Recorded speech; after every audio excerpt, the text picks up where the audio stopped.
Morning guys, welcome back to Nagal logs guys. ಇವತ್ತು ಗುರುವಾರ ಪೂಜೆ ಎಲ್ಲ ಆಯಿತು ರಾಯರದು. ಈಗ ರಾಯರ ಮಠಕ್ಕೆ ಹೋಗಿ ಬರಬೇಕು. ಆ್ಯಂಡ್ ಈಗ ಪಾಪನು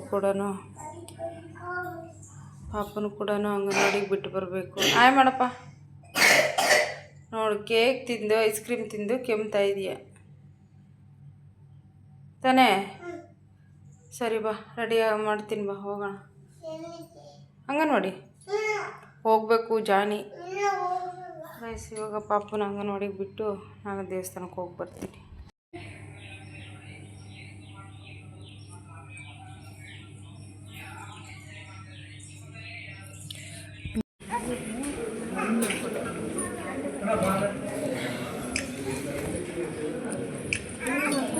ಅಡ್ಬಿಟ್ಟು ಇಲ್ಲಿ ಬರ್ತಿ.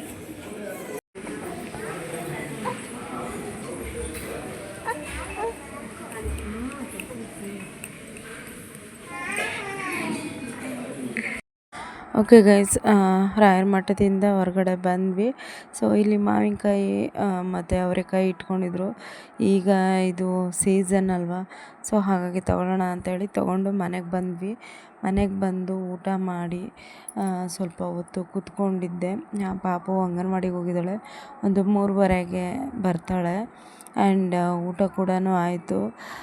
ಗುರುವಾರ ಒಂದೊತ್ತು ನೀರು ಕೂಡ ಕುಡಿಯಲ್ಲ ನಾನು, ಪೂಜೆ ಆಗಿ ರಾಯರ ಮಠಕ್ಕೆ ಹೋಗಿ ಬರೋವರೆಗೂ.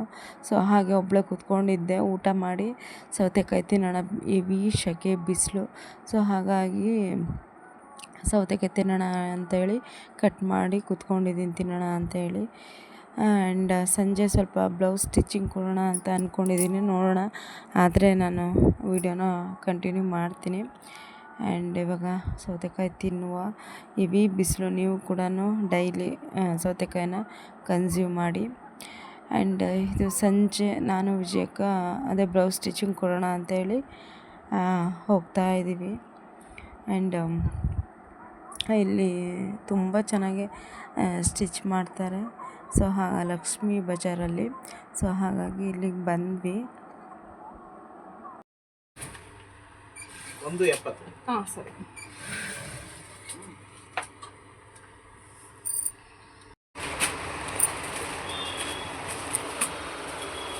ಗೈಸ್, ವಿಜಯಕ್ಕ ಬಟ್ಟೆ ತಗೊಳ್ತೀನಿ ಅಂತ. ಸೊ ಈಗ ಬಟ್ಟೆ ತಗೊಂಡು ಹೊರಡು ಅಂತ.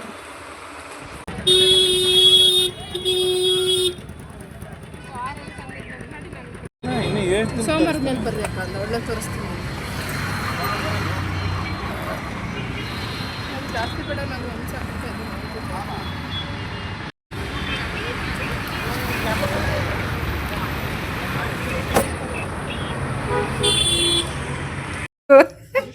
ಅಣ್ಣ ಹೇಳೋದು.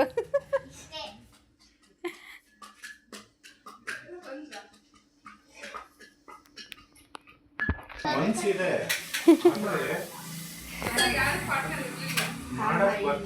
ಆಗ್ತಾ ಇಲ್ಲ. ಅಲ್ಲ, ಜಂಕ್ ಫುಡ್ಸ್ಗಳು ನನ್ನನ್ನು ಬಿಡ್ತಾ ಇಲ್ಲ.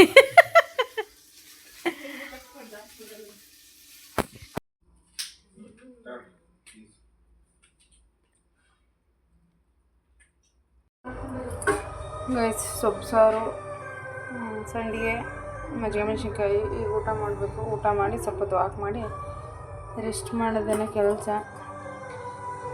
ಸೊ ಬನ್ನಿ ಊಟ ಮಾಡುವ. ಗೈಸ್, ಇದು ನೆಕ್ಸ್ಟ್ ಡೇ ಬೆಳಗ್ಗೆ, ಅಂದರೆ ಶುಕ್ರವಾರದ ಲಾಗ್ ಆಗಿರುತ್ತೆ. ಆ್ಯಂಡ್ ಬೆಳಗ್ಗೆನೇ ಮನೆಯೆಲ್ಲ ಗುಡಿಸಿ ಸಾರಿಸ್ತಾ ಇದ್ದೀನಿ. ಸೊ ಪೂಜೆ ಮಾಡಬೇಕು, ಹಾಗೆ ದೇವಸ್ಥಾನಕ್ಕೆ ಹೋಗಬೇಕು, ಬರ್ಗೇರಮ್ಮನ ದೇವಸ್ಥಾನಕ್ಕೆ. ಸೊ ಹಾಗಾಗಿ ಬೇಗ ಬೇಗ ಎಲ್ಲ ಕೆಲಸ ಮಾಡ್ತಾಯಿದ್ದೀನಿ. ಆ್ಯಂಡ್ ಪಾಪನು ಕೂಡ ಅಂಗನವಾಡಿಗೆ ಬಿಡಬೇಕು. ಸೊ ಫೈನಲಿ ಪೂಜೆ ಎಲ್ಲ ಆಯಿತು. ಸೊ ಇವಾಗ ಬರ್ಗೇರಮ್ಮನ ದೇವಸ್ಥಾನಕ್ಕೆ ಹೋಗುವ. ಪಾಪುನ ಇವಾಗ ಅಂಗನವಾಡಿಗೆ ಬಿಟ್ಬಿಟ್ಟು ಸೊ ದೇವಸ್ಥಾನಕ್ಕೆ ಹೊರಡುವ. ಆ್ಯಂಡ್ ಕೊನೆವರೆಗೂ ವಿಡಿಯೋ ನೋಡಿ ಆ್ಯಂಡ್ ಸಪೋರ್ಟ್ ಮಾಡಿ. ಆ್ಯಂಡ್ ನಿನ್ನೆ ಗುರುವಾರದ್ದು ಮತ್ತು ಇವತ್ತು ಶುಕ್ರವಾರದ್ದು 2 ದಿನದ್ದು ಲಾಗ್ನ ನಿಮ್ಮ ಹತ್ರ ಶೇರ್ ಮಾಡ್ಕೊಳ್ತಾ ಇದ್ದೀನಿ. ಆ್ಯಂಡ್ ಸಪೋರ್ಟ್ ಮಾಡಿ. ಸೊ ಪಾಪುನ ಬಿಟ್ಬಿಟ್ಟು ಫಸ್ಟು ಇವಾಗ ಹೋಗ್ತಾನೆ ಹೆವಿ ಬಿಸಿಲಿತ್ತು ಸ್ವಲ್ಪ. ಸೊ ಬೆಳಗ್ಗೆನೇ ಬಿಸಿಲು ಸೆಕೆ ಅನ್ನಿಸ್ತಾ ಇತ್ತು. ಸೊ ಹಾಗಾಗಿ ಎಳ್ನೀರು ಕುಡಿದು ಹೋಗೋಣ ಅಂತ ಹೇಳ್ಬಿಟ್ಟು ಇಲ್ಲಿ ಎಳ್ನೀರು ಕುಡಿತಾ ಇದ್ದೀವಿ. ಸೊ ಎಲ್ರೂ ಸಮ್ಮರ್ ಇರಲಿ ಯಾವಾಗಲೇ ಆಗಲಿ ಎಳ್ಳೀರನ್ನ ಕನ್ಸ್ಯೂಮ್ ಮಾಡಿ ಆ್ಯಂಡ್ ಎಳ್ನೀರು ಕುಡ್ಕೊಂಡು ನಾವು ಬರ್ಗೇರಮ್ಮನ ದೇವಸ್ಥಾನಕ್ಕೆ ಬಂದ್ವಿ. ಆವಾಗೆಲ್ಲ ಮುಂಚೆ ಜಾಸ್ತಿ ಇದೇ ದೇವಸ್ಥಾನಕ್ಕೆ ಬರ್ತಾಯಿದ್ವಿ. ಇತ್ತೀಚೆಗೆ ಸ್ವಲ್ಪ ಕಮ್ಮಿ ಆಗಿದೆ ಹೋಗೋದು. ಸೊ ಇವತ್ತು ಬಂದಿದ್ದೀವಿ ಬರ್ಗೇರಮ್ಮನ ದೇವಸ್ಥಾನಕ್ಕೆ ಹೋಗೋಣ ಅಂಥೇಳಿ ಬಂದ್ವಿ. ಪೂಜೆ ಎಲ್ಲ ತುಂಬ ಚೆನ್ನಾಗಿ ಆಗ್ತಾಯಿತ್ತು. ಶುಕ್ರವಾರ ಬೇರೆ ಅಲ್ವಾ, ವಿಶೇಷವಾಗಿ ಪೂಜೆ ನಡೀತಾ ಇತ್ತು. ಸೊ ಅಮ್ಮನ ನೋಡಿದರೆ ಒಂಥರ ಖುಷಿ ಆಗ್ತಾಯಿತ್ತು, ಒಂಥರ ನೆಮ್ಮದಿ ಅನ್ನಿಸ್ತಾ ಇತ್ತು. ಸೊ ಚೆನ್ನಾಗಿ ಅಲಂಕಾರ ಮಾಡಿದರು.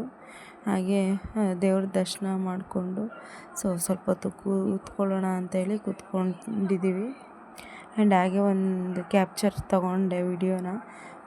ದೇವಸ್ಥಾನ ಎಲ್ಲ ಹೇಗೆ ಇದೆ ಅಂತ ನಿಮಗೂ ಕೂಡ ಶೇರ್ ಮಾಡೋಣ ಅಂತ ಹೇಳ್ಬಿಟ್ಟು ನಾನು ಕಂಪ್ಲೀಟಾಗಿ ಒಂದು ಕ್ಲಿಪ್ಪಿಂಗ್ ತೊಗೊಂಡೆ. ಅಮ್ಮ ನೋಡಿ ಎಷ್ಟು ಚೆನ್ನಾಗಿ ಕಾಣಿಸ್ತಾ ಇದ್ದಾರೆ.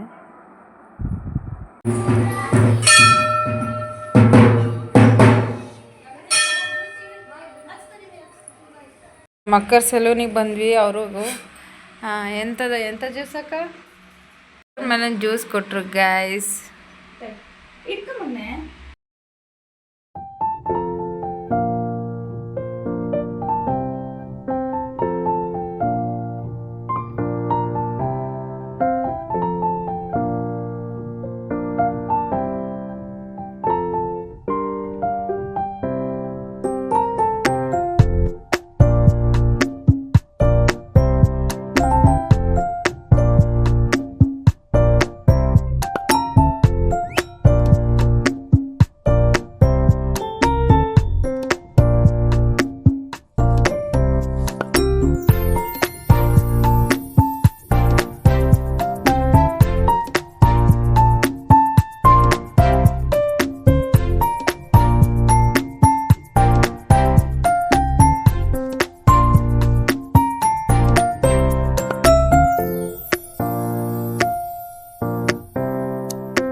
ಓಕೆ ಗೈಸ್, ಇವಾಗ ರಿಟರ್ನ್ ಮನೆಗೆ ಹೋಗ್ತಾಯಿದ್ದೀವಿ. ಹಾಗೆ ವಿಜಯಕ್ಕರ್ ಅಮ್ಮ ಫೋನ್ ಮಾಡಿತ್ತು, ನುಗ್ಗೆಕಾಯಿ ಕಿತ್ತಿದ್ದೀನಿ ಬನ್ನಿರಿ ತಗೊಂಡೋಗ್ರಿ ಅಂತ. ಸೊ ಅಂದವೇ ಹಂಗೆ ಹೋಗ್ತಾ ಇದ್ದೀವಲ್ಲ, ತಗೊಂಡೋಗೋಣ ಅಂತೇಳಿ ಮನೆಗೆ ಬಂದ್ವಿ. ನಾವು ಹೋಗೋ ಅಷ್ಟರಲ್ಲಿ ಆಂಟಿ ಮುದ್ದೆ ಸಾರು ಮಾಡಿದರು. ಎಳೆ ನುಗ್ಗೆಕಾಯಿ ತುಂಬ ಚೆನ್ನಾಗಿತ್ತು. ಅಲ್ಲಿಂದ ಊಟ ಮಾಡಿಕೊಂಡು ನಾವು ಮನೆಗೆ ಬಂದ್ವಿ. ಸೊ ಬೆಳಗ್ಗೆಯಿಂದ ಏನಾಯಿತು ಅಂದರೆ ಗ್ಯಾಸು ಸಿಲಿಂಡ್ರ್ ಖಾಲಿ ಆಗಿಬಿಟ್ಟಿತ್ತು. ಸೊ ಹಾಗಾಗಿ ಸರಿ ಈಗ ಸಿಚುವೇಶನ್ ಹೆಂಗಿದೆ ಅಂದರೆ ತಗೊಳ್ಳೋದಕ್ಕೂ ಎಲ್ಲೂ ಸಿಗೋದಿಲ್ಲ. ಸೊ ಹಾಗಾಗಿ ಅದಕ್ಕೆ ವೆಯ್ಟ್ ಮಾಡಬೇಕು. ಸೊ ಎಮರ್ಜೆನ್ಸಿಗೆ ಒಂದು ಸ್ಟವ್ ತಗೊಳ್ಳೋಣ ಕರೆಂಟ್ದು ಅಂತ ಅಂದ್ಕೊಂಡು, ಪವರ್ದು. ಸೊ ತಗೊಳ್ಳೋಣ ಅಂತೇಳಿ ಬಂದ್ವಿ. ತುಂಬ ಚೆನ್ನಾಗಿದೆ. ಒಂದು 4000 ಹೇಳಿದರು. ಡಿಸ್ಕೌಂಟ್ ಎಲ್ಲ ಹೋಗಿ 3500 ಏನೋ ಆಯಿತು. ಚೆನ್ನಾಗಿದೆ. ಫಸ್ಟ್ ಟೈಮ್ ನಾನು ಇದನ್ನು ಯೂಸ್ ಮಾಡ್ತಾ ಇರೋದು. ನಾವು ಕೂಡ ನೋಡ್ಕೊಂಡಿರಲಿಲ್ಲ ಸಿಲಿಂಡ್ರ್ ಖಾಲಿಯಾಗಿದೆ ಅಂತ. ಸೊ ಎಮರ್ಜೆನ್ಸಿಗೆ ಇವಾಗ ಬುಕ್ ಮಾಡಿದ್ರೂ ಬರೋದು ಕಷ್ಟ. ಸೊ ಹಾಗಾಗಿ ಎಮರ್ಜೆನ್ಸಿಗೆ ಒಂದಿರಲಿ ಅಂತ ಹೇಳ್ಬಿಟ್ಟು ಬಂದು ತಗೊಂಡೋಗೋಣ ಅಂತೇಳಿ ನಾನು ನಮ್ಮ ಮನೆಯವರು ಬಂದ್ವಿ. ಇದು ಕಿಚನ್ ವರ್ಲ್ಡ್ ಅಂತ, ಇದು ಲಕ್ಷ್ಮೀ ಬಜಾರಲ್ಲೇ ಇದೆ ಶಾಪು. ತುಂಬ ಚೆನ್ನಾಗಿರುತ್ತೆ. ಎಲ್ಲ ಐಟಮ್ ಕಿಚನ್ಗೆ ಏನು ಬೇಕೋ ಪ್ರತಿಯೊಂದು ಐಟಮ್ ಕೂಡ ಇಲ್ಲಿ ಸಿಗುತ್ತೆ. ಸೊ ನೀವೇನಾದರೂ ಚಿತ್ರದುರ್ಗದಲ್ಲಿದ್ದರೆ ಖಂಡಿತ ಈ ಶಾಪ್ಗೆ ನೀವು ವಿಸಿಟ್ ಮಾಡ್ಬೋದು ಬೇಕು ಅಂದರೆ. ಅಥವಾ ಮನೆ ಕಿಚನ್ ಐಟಮ್ ಅಂದರೆ ಸ್ಟೀಲ್ ಐಟಮ್ ಏನಾದರೂ ಬೇಕು ಅಂದರೂ ಕೂಡ ನೀವು ಹೋಗಿ ಬೈ ಮಾಡ್ಬೋದು. ಇಲ್ಲಾಂದ್ರೆ ಬರಲ್ಲ. ಸರಿನಾ? ಇದು ಅಷ್ಟೇ. ನೀವು ಟೈಮಿಂಗ್ ಸೆಟ್ ಮಾಡ್ಕೋಬೇಕಂದ್ರೆ ಇದಕ್ಕೆ ಟೈಮರ್ ಬೇಕಂದ್ರೆ ಗಾನು ಅಣ್ಣ ಬನ್ನಿ, ಫೈರು ಟೈಮರು 10 ನಿಮಿಷಕ್ಕೆ ಬೇಕಂದ್ರೆ 10 ನಿಮಿಷಕ್ಕೆ ಟೈಮಿಂಗ್ಸ್ ಇರುತ್ತೆ. ಸರಿನಾ? ಗೈಸ್, ಇಲ್ಲಿ ಇಡ್ಲಿ ತಗೊಳ್ಳೋಣ ಅಂತ ಹೇಳಿ ಬಂದ್ವಿ. ಇಡ್ಲಿ ತುಂಬ ಚೆನ್ನಾಗಿ ಮಾಡ್ತಾರೆ. ಬಸವೇಶ್ವರ ಟಿಫನ್ಸ್ ಅಂತ. ಇದು ಲಕ್ಷ್ಮೀ ಬಜಾರಲ್ಲಿ ಲೊಕೇಟ್ ಆಗಿರೋದು. ಚೆನ್ನಾಗಿ ಸಿಗುತ್ತೆ. ಸೊ ಇವಾಗ ಅಡುಗೆ ಮಾಡೋಂಗಿಲ್ಲ,